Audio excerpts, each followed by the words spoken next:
When you needed to assess whether something was going to be a flip or a long-term hold, you had KPIs. Mm-hmm. When we're speaking about attraction factor, that's all it is. It's the KPI for you, to determine whether somebody is going to be worth you keeping them with you long-term versus a flip, right? So in order to do that, you have to assess for yourself, what is your long-term goal? We've said many times, begin with the end in mind, have the strategy for the long-term, not for the short-term game. So, sir, what is it that you are committed to accomplishing with your life? Period. Not with your money, your current. What is it you are committed to accomplishing with your life?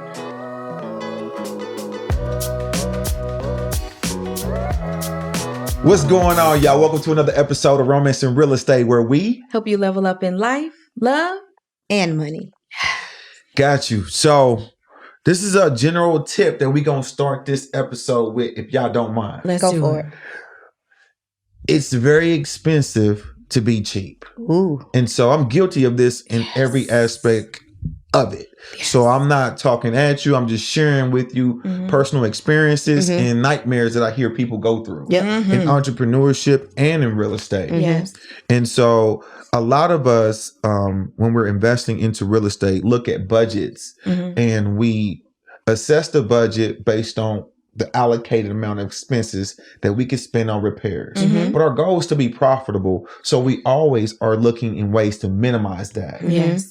The truth is, when you're in real estate, you shouldn't look at it like one project, one flip. You should look at your ultimate goal. Your ultimate goal may be to make $200,000 to $250,000 that year. Right.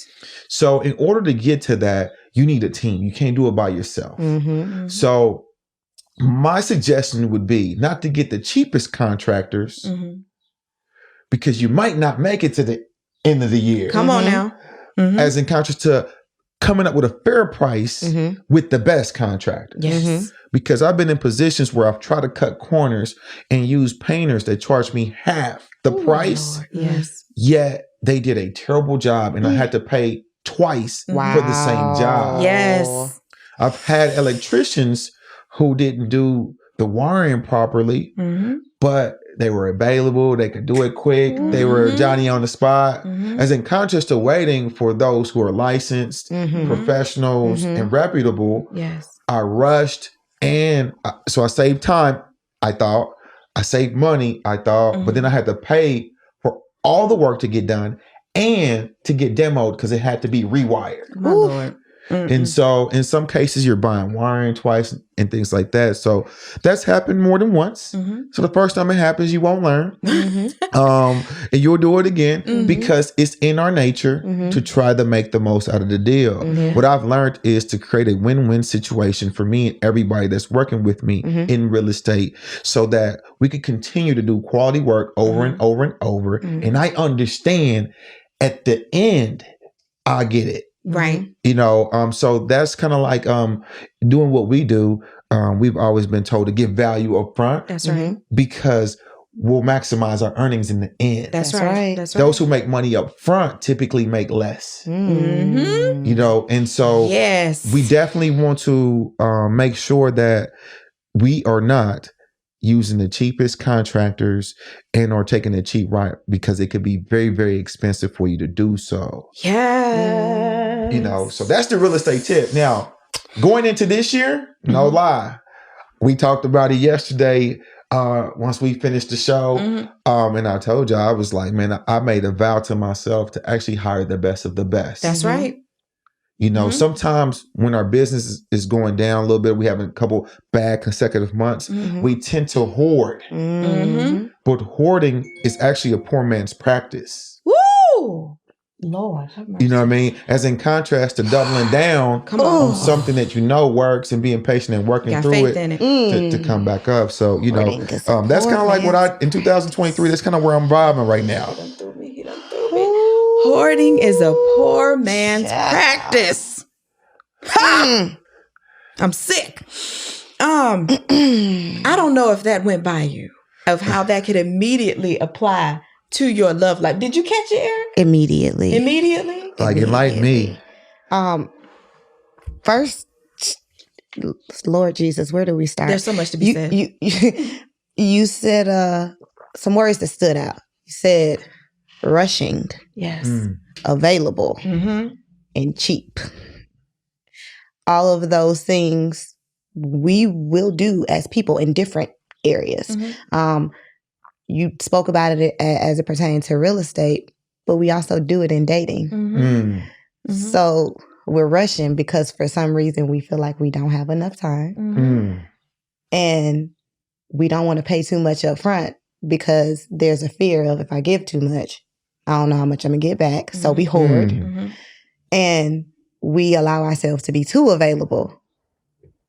So when somebody calls us, texts us, sending that you up text, and you like, yeah, I'm here. What's going on? And all of those things equate to us not putting ourselves in the best position for that thing to be profitable. Yes. And when you say hoarding, you said it's a poor man's practice. It also made me think of when you know someone is not good for you, but you're going to hold on to them until you can get somebody else. You know they don't mean you any good. You know they cheating on you. You know this is not it. But I ain't gonna let them go until I get somebody else. It's poor man's practice. It's seen as being, oh, that's wise, that's sharp, that's smart. No. Because this person is only gonna bring more stress or trauma or drama, and you could be free of that. It is valuable for you to sit with you and only allow people to experience you that are worthwhile. So there's that. But then there's also, this actually reminds me of a story. And if she sees this, my bad, boo. But years ago, that made me think about this clip. Years ago, there was this young lady who reached out to me, interested in Before Boaz. And we had a whole chat, and I gave her some value. I absolutely did. And then she asked, okay, how much is the investment? I told her, and she was like, okay, I don't know. And I was like, that's fine, And we went on our way. I checked on her a few times. She would engage, at that time, early on social media, but she went another direction is the point, right? She felt like the investment, I don't know about that.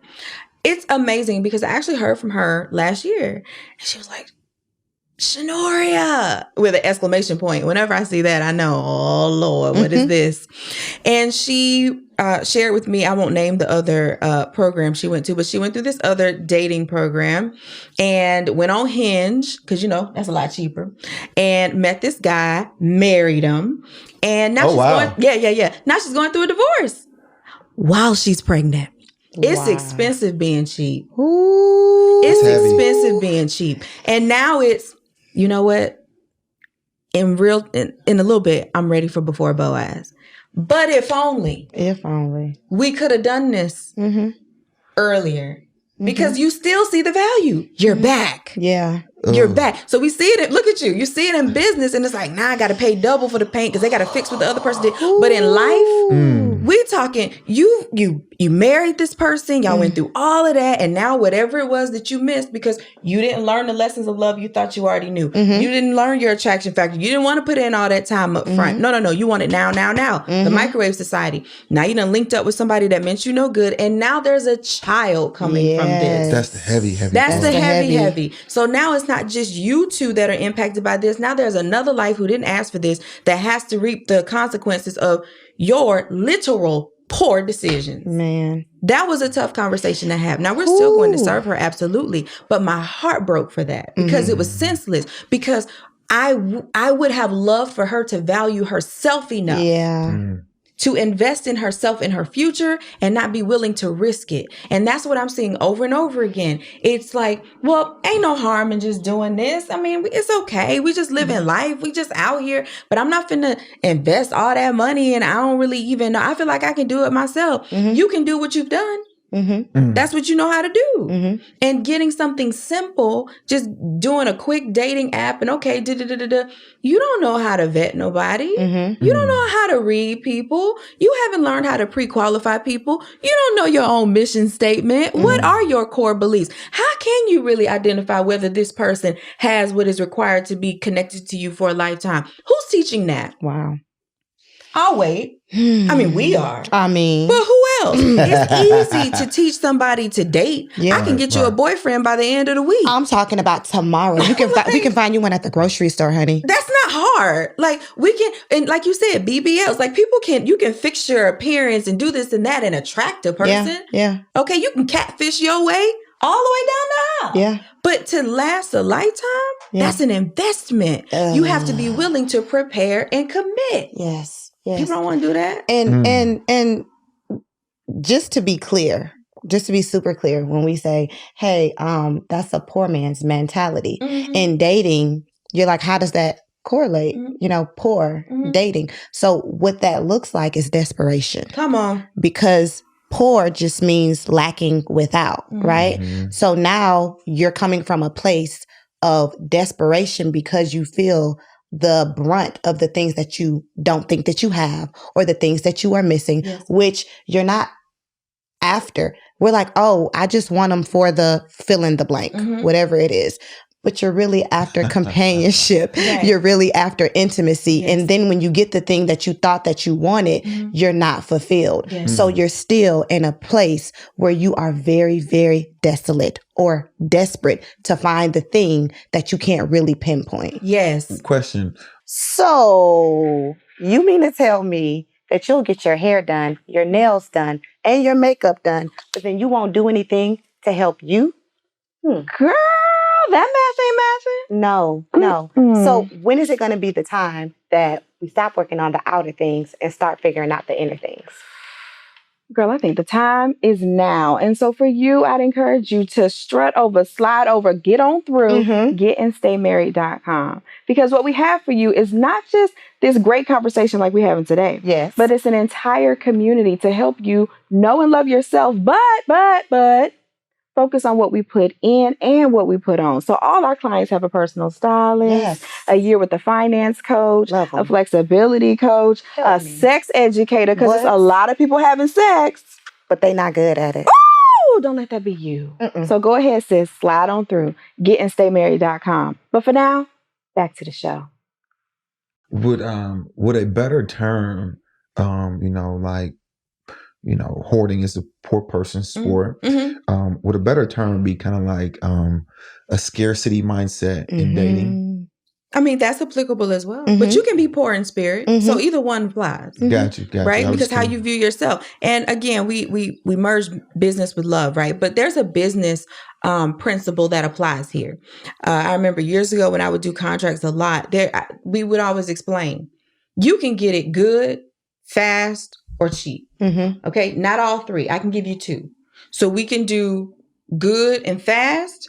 We can do cheap and fast, but I can't give you all three at the same time. So you have to pick what you want.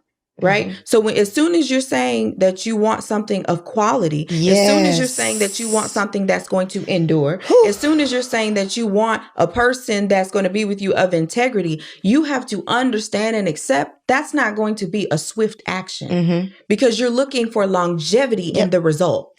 And sometimes we speak so much about a person being willing to commit. That's it. But we are more encouraged by a person being willing to prepare. Because you can commit to buy a home, but if you didn't prepare, you're not getting approved. Facts. Right? So it's analogy. the preparation before. Some people are a bit too excited to commit, a bit too ready. Ladies, too ready to be a wife, but haven't learned about the assignment. Gentlemen, too ready to say I do to keep the booty next to you, but haven't understood the responsibility of being a husband. And what we're saying is that wears off fast. Right? It's expensive being cheap. Sometimes we need to value ourselves and our experiences and even our offspring enough to put in the time and the little sweat equity to get what we really want. What are some blind spots that men and women have, when you interact with them, like in the sense of like, you realize I'm holding on to somebody that I shouldn't. What would you ask me to kind of like help me identify that I'm doing that? I would say, what do you think life would be like if this person wasn't with you? Okay. We're going to quickly get to what life looks like without that person. I need to take you there so that you can visualize it, realize it may not be as terrible as you're telling yourself, because in reality, that is the reality that's coming, whether you want to delay it or not. Okay. What may be another question that you might ask outside of that one? Why? What was it that drove you to get together? How did you know she was for you? Because whatever you thought you knew obviously isn't relevant. So we need to uncover what you were telling yourself. I was sampling the buns. Okay. Well, you asked up front, what is something for ladies and fellas? And I immediately said, sadly, fellas are distracted a lot by the appearance. Y'all are visual. And if the visuals are right, y'all have been over backward, do a split to try to And this is why we go back I'm just to giving sex the is a distraction. Yeah. Okay.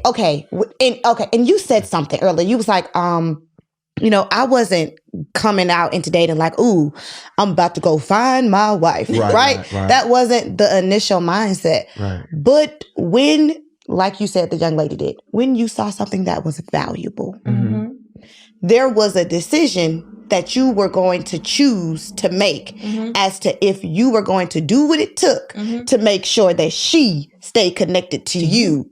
Gotcha. And that's kind of where we get caught up and distracted in different things. First and foremost, we see the value in people, but where there's value, there's also a price that comes with getting that value. Hold up. Don't say price. She is not talking about bags, Not purses, nails.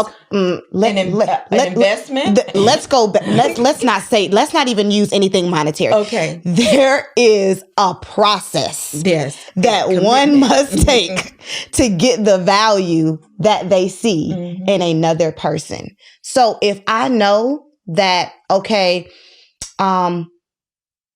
when I'm on my way home, all I do is think about me and my stomach. And I know that you're going to be meeting me at the house. So when I pull up, I'm not going to pull up with one plate of nothing. Right. It's a mindset shift of I'm no longer thinking as a single. I'm thinking as what would life be like to consider you all the time. Right. And that's not very pleasant, just so y'all understand that. It's not very pleasant. However, the person, the investment, the relationship, the companionship, the covenant is way more valuable than doing this thing by yourself forever. Got it. Point taken. I have a question that's not, it's on subject, but off subject. What can you tell men watching this that they could just do and apply without a session with you guys, just hearing this, that they could just kind of like implement to avoid being distracted? Delay sex. Keep it in your pants. Right? Delay that just a little bit so you can assess. If you're not able to delay sex, then understand, I'll make it plain.